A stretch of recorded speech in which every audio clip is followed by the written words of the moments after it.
Bible की पुस्तक उत्पत्ति उसका 22वां अध्याय 1 आयत से 19वीं आयत तक। इन बातों के पश्चात ऐसा हुआ कि परमेश्वर ने अब्राहम से यह कहकर उसकी परीक्षा की, हे अब्राहम। उसने कहा, देख मैं यहाँ हूँ। उसने कहा, अपने पुत्र को अर्थात अपने इकलौते पुत्र इसहाक को, जिससे तू प्रेम रखता है, संग लेकर मोरिया देश में चला जा और वहाँ उसको एक पहाड़ के ऊपर जो मैं तुझे बताऊंगा होम बलि करके चढ़ा। अतः अब्राहम सवेरे तड़के उठा और अपने गधे पर काठी कसकर अपने 2 सेवक और अपने पुत्र इसहाक को संग लिया और होमबलि के लिए लकड़ी चीर ली।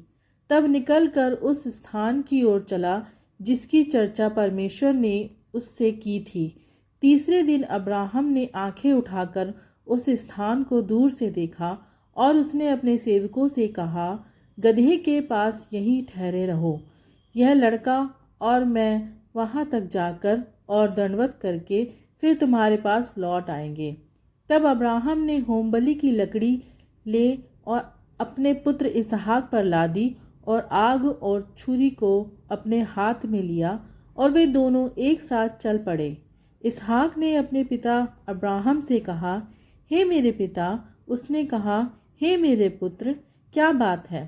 उसने कहा, देख आग और लकड़ी तो है, पर होमबलि के लिए भेड़ कहाँ है?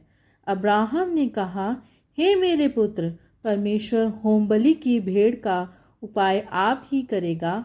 और वे दोनों संग संग आगे चलते गए। जब वे उस स्थान को जिसे परमेश्वर ने उसको बताया था पहुँचे, तब अब्राहम ने वहाँ वेदी बनाकर लकड़ी को चुन चुन कर रखा और अपने पुत्र इसहाक को बांधकर वेदी पर की लकड़ी के ऊपर रख दिया। फिर अब्राहम ने हाथ बढ़ाकर छुरी को लिया कि अपने पुत्र को बलि करे। तब यहोवा के दूत ने स्वर्ग से उसको पुकार के कहा, हे अब्राहम, हे अब्राहम। उसने कहा, देख मैं यही हूँ।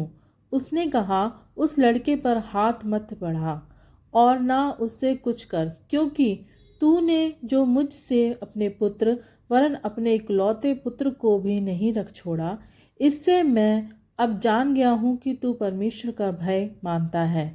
तब अब्राहम ने आंखें उठाई और क्या देखा कि उसके पीछे एक मेढ़ा अपने सींगों से एक झाड़ी में फंसा हुआ है। अतः अब्राहम ने जाके उस मेढ़े को लिया और अपने पुत्र के स्थान पर उसे होमबलि करके चढ़ाया।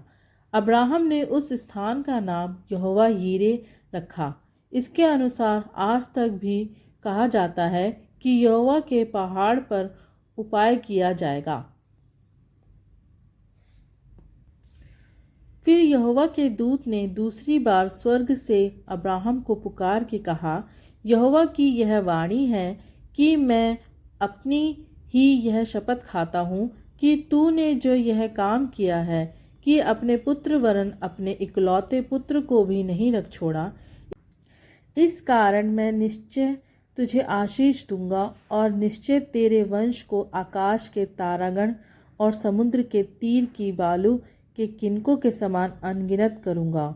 और तेरा वंश अपने शत्रुओं के नगरों का अधिकारी होगा और पृथ्वी की सारी जातियां अपने को तेरे वंश के कारण धन्य मानेंगी, क्योंकि तूने मेरी बात मानी है।